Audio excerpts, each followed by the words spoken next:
Es recordado como un genio militar, un estratega sin igual. A los 35 años, recién coronado primer emperador de Francia, emprendió la conquista de toda Europa. Su nombre era Napoleón Bonaparte y, por encima de todo, un maestro de la propaganda. Utilizó su extraordinaria habilidad con las palabras para publicar manifiestos políticos, periódicos y, más tarde, su autobiografía. Regularmente encargaba retratos y esculturas, siendo muy consciente de cómo presentarse de la mejor manera posible. Incluso cuando se coronó a sí mismo como emperador, utilizó la propaganda y astucia política para convencer al público de que era idea de ellos. Napoleón siempre ha despertado dos emociones, odio o lealtad. Todo a su alrededor parecía más grande que la vida misma. Sin embargo, no poseía ninguna de las características físicas que asociamos con el poder, era de baja estatura, 5 pies y 2 pulgadas, tenía la piel extremadamente pálida, manos pequeñas y delicadas y una cabeza grande sobre un cuello corto y robusto. A pesar de esto, su autoconfianza interna proyectaba un aura de invencibilidad que lo convirtió en un líder natural de hombres. Esto lo llevó a las deslumbrantes alturas de la victoria y a la aplastante desesperación de la derrota. En el episodio de esta semana de Biography, descubriremos al verdadero Napoleón Bonaparte. Encontré la corona de Francia en la calle y la recogí. Primeros años en la primavera de 1769, la pequeña nación isleña de Córcega estaba bajo asedio. Un valiente grupo de patriotas corsos estaba decidido a repeler al ejército francés que había invadido su tierra. No tenían ninguna posibilidad. Tras un año de lucha, muerte y carnicería, los rebeldes fueron derrotados. Los sobrevivientes caminaron penosamente por las montañas de regreso a sus hogares. Entre ellos estaban Leticia y Carlo Bonaparte. Leticia estaba embarazada de 6 meses. Fue el día de la fiesta de la Asunción, el 15 de agosto de 1769, cuando Leticia dio a luz a su segundo hijo. Lo llamaron Napoleón. El padre de Napoleón, Carlo, abandonó la bandera de la independencia corsa una vez asegurada la victoria francesa. Se negó a seguir luchando en las montañas con sus antiguos compañeros patriotas. El estudiante universitario de 23 años se ganó el favor de los opresores franceses y rápidamente adoptó las ventajas del privilegio francés. Fue algo que su segundo hijo nunca le perdonaría, viendo a su padre como un traidor que había traicionado a sus compatriotas. Carlo comenzó una carrera en la abogacía. En poco tiempo, ganó una elección en la Asamblea Corsa. Se hizo aceptar entre la élite de la sociedad corsa y fue visto con favor por los gobernantes franceses. Sin embargo, cuanto más éxito tenía, más se profundizaba la brecha entre él y su segundo hijo. En contraste con su opinión sobre su padre, el joven Napoleón simplemente adoraba a su madre. Leticia era una mujer decidida y resistente.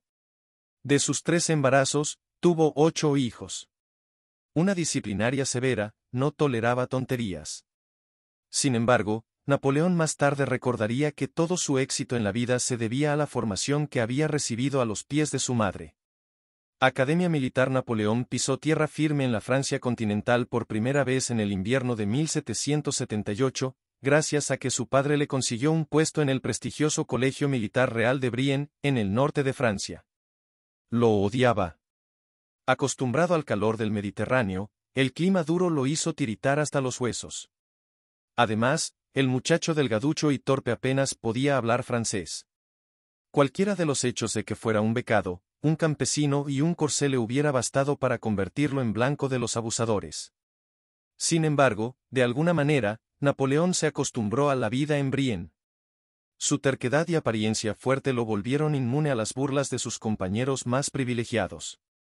Pronto ellos, junto con sus maestros, perdieron el interés en el siempre serio Bonaparte. Napoleón se convirtió en un solitario.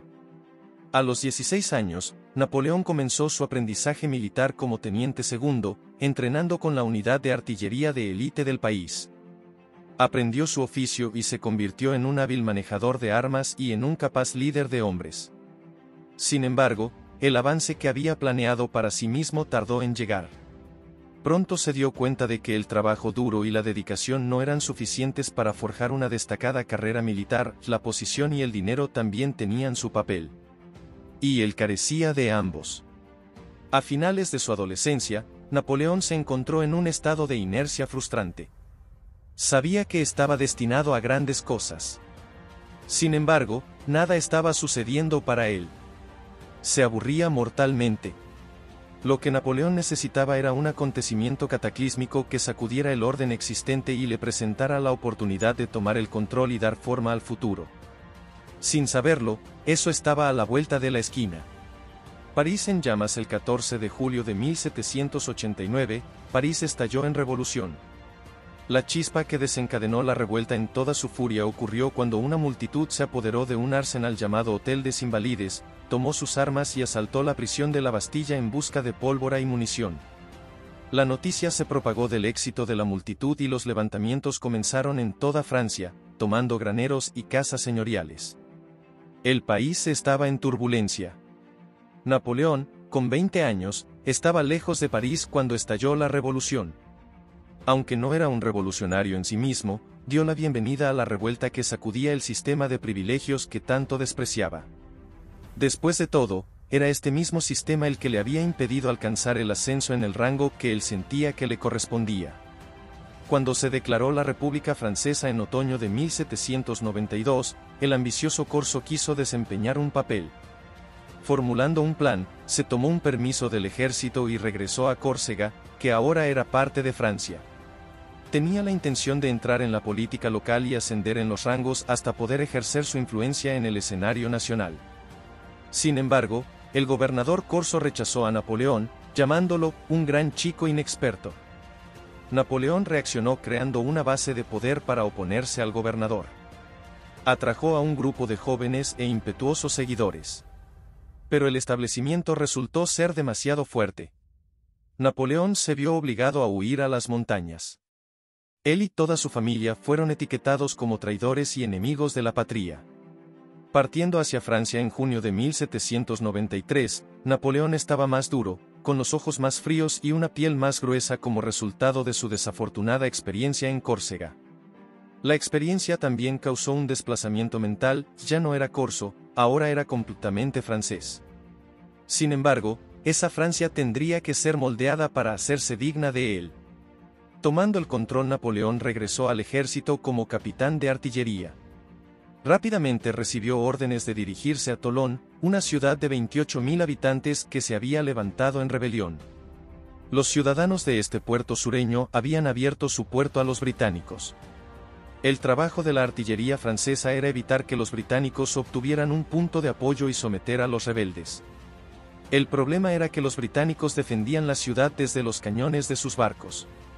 Napoleón sabía que se le había presentado la oportunidad que podía transformar su destino. Oficiales aristocráticos habían huido de Francia, dejando un vacío que Napoleón estaba ansioso por llenar. Lo único que tenía que hacer era demostrar su valía. Bajo su mando, se apresuraron cañones y suministros desde Provenza, y sus artilleros fueron entrenados para manejarlos. La infantería regular fue intensamente reentrenada bajo la supervisión directa de Bonaparte.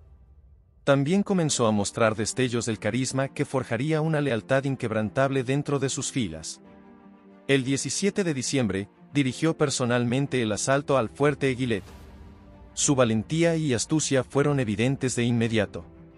Se lanzó a la refriega, luchando con furia. A diferencia de la mayoría de los comandantes, Napoleón lideró desde el frente.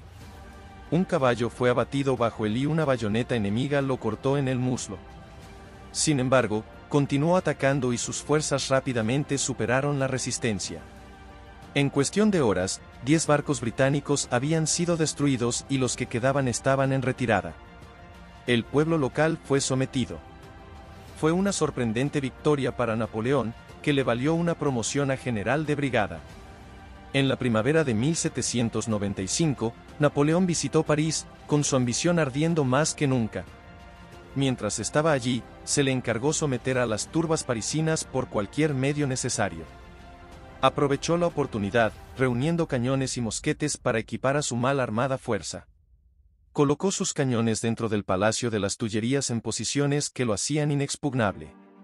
Cuando vino el ataque, Napoleón ordenó a sus hombres que desataran un implacable diluvio de fuego sobre ellos. Esperó hasta poder ver el miedo en sus ojos. Allí, se le encomendó la tarea de derrotar a los enemigos de Francia, los austriacos, junto con sus aliados italianos, y empujarlos de vuelta sobre los Alpes. Esta fue su primera oportunidad de luchar en suelo extranjero y Napoleón estaba decidido a aprovecharla. Antes de su llegada, los generales de Napoleón ya lo habían descartado como un joven sin importancia con ilusiones de grandeza. Cuando Bonaparte llegó en persona, sus generales rápidamente se dieron cuenta de su error. Habían subestimado enormemente a sus nuevos camaradas. Los hombres estaban cautivados por su nuevo líder. Sonriendo y riendo en su compañía, era algo que nunca habían visto antes. Levantó sus ánimos y los hizo creer en sí mismos. Infundió pasión en ellos y comenzó a moldearlos en una formidable fuerza de combate. Mientras tanto, las demás potencias europeas estaban muy nerviosas por lo que estaba sucediendo en Francia. La ejecución de su rey y su reina había llevado al temor de que el experimento francés en la democracia se extendiera y amenazara sus propios regímenes. Pero Napoleón tenía asuntos más apremiantes. Después de su éxito en Italia, fue enviado a Egipto para controlar la región y socavar los intereses británicos en la India. Sin embargo, sus planes fueron frustrados por la flota británica y las dificultades en la ocupación de Egipto. A pesar de esto, Napoleón se presentó como un héroe a su regreso a París en 1799. Sin embargo, se encontró con una nación en crisis. El gobierno no tenía dinero, los austriacos y los rusos amenazaban con invadir y algunas personas incluso querían traer de vuelta a la familia real. Se rumoreaba que se avecinaba un golpe de Estado. Con el pueblo y el ejército detrás de él, Napoleón tomó el control de la Gran Asamblea, instalando un nuevo gobierno que sería encabezado por 3 cónsules provisionales. Uno de esos 3 hombres era Napoleón Bonaparte. Para muchas personas, las condiciones en las que se encontraban al comienzo del siglo XIX eran peores que antes de la Revolución. Miraban a Napoleón para que los salvara de su desesperación. Primero, sin embargo, tenía que salvarlos de los austriacos. Los austriacos se habían reagrupado y recuperado la mayor parte de la tierra que Napoleón había asegurado durante la campaña italiana. El archiduque Francisco II estaba decidido a derribar al usurpador corso que pensaba que podía hacer lo que quisiera. Como ya era su costumbre, Napoleón se apresuró a atacar antes de que el enemigo pudiera agruparse por completo. A mediados de junio, el gran ejército cruzó el Rin y entró en Alemania. Las fuerzas austríacas, ahora fortalecidas por los rusos, volvieron a ser una prioridad. El gran ejército fue enviado desde la costa para marchar hacia el corazón del Imperio austriaco. Luego, el 21 de octubre, la Marina Real Británica destrozó la flota combinada española-británica en la batalla de Trafalgar, dejando a los franceses prácticamente sin una marina. Los británicos estaban a salvo, por ahora.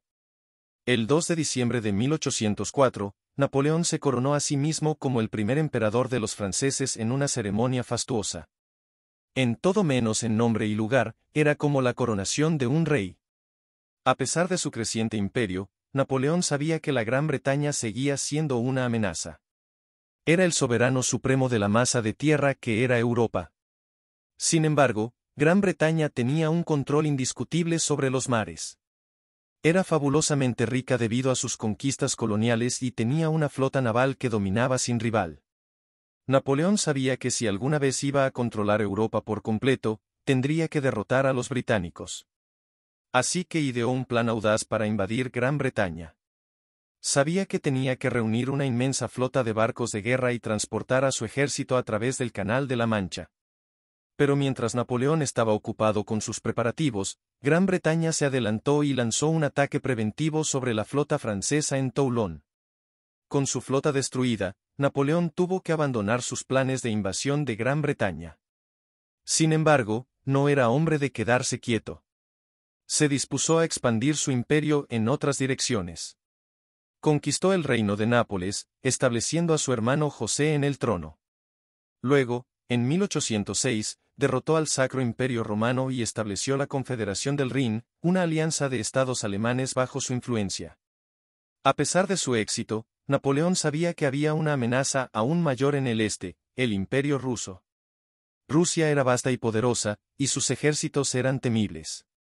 Napoleón ideó un plan para derrotar al ejército ruso de una vez por todas.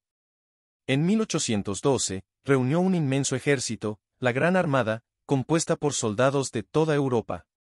Marcharon hacia Rusia, dispuestos a aplastar al enemigo y someter a la nación. Pero Rusia no estaba dispuesta a someterse. En lugar de luchar en una batalla decisiva, los rusos retrocedieron, evitando un enfrentamiento directo.